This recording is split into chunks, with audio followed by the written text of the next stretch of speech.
retired now, but I was fairly prominent in rearing fat lambs and looking after the environment through the planting of trees and deep-rooted perennial pastures. And why I became interested in this was that from a young age, where I saw lots of wildlife and animals that are no longer with us, made me realise that there had to be something done to correct the problems that we had, because young people were missing out on a lot.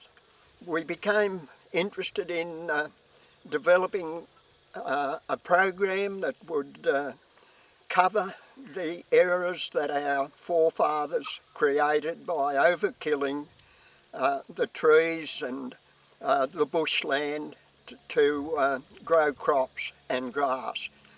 And so when we think of the ground birds that we no longer see, curlews, ground parrots reduced in number, just all areas of ground birds that are now prone to foxes and feral cats, and the lack of habitat to protect them makes it just seem a terrible waste. And we hope that by planting our corridors, fencing in remnant vegetation, will help bring those back, that there are enough of them left to regenerate the areas that are so lost to them now. Work that's been happening over the last 15 to 20 years speaks for itself.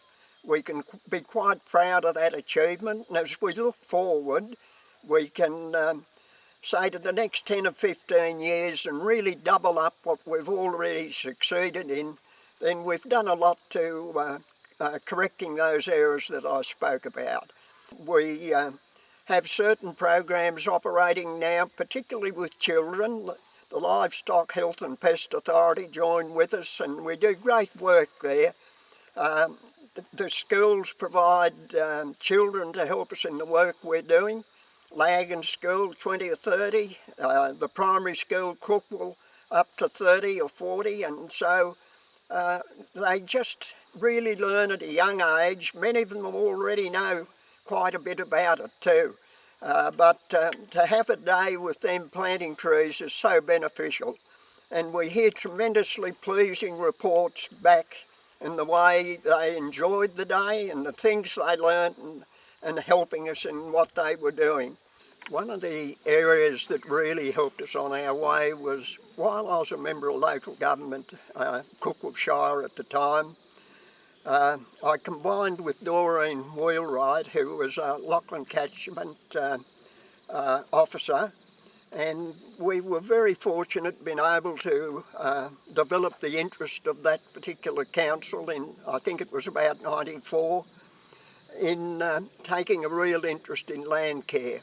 And as a result of that, we formed a land care movement, and things developed from then. Over a period of about 7 years, I was fortunate enough to act as chairman, and we were able to, because of the keen interest, we were able to develop about 21 or 2 land care groups, which really made a big impact at the time. One thing I should mention, and that's the fact that we have had tremendous help from the land care coordinators, who seem to give their time so freely.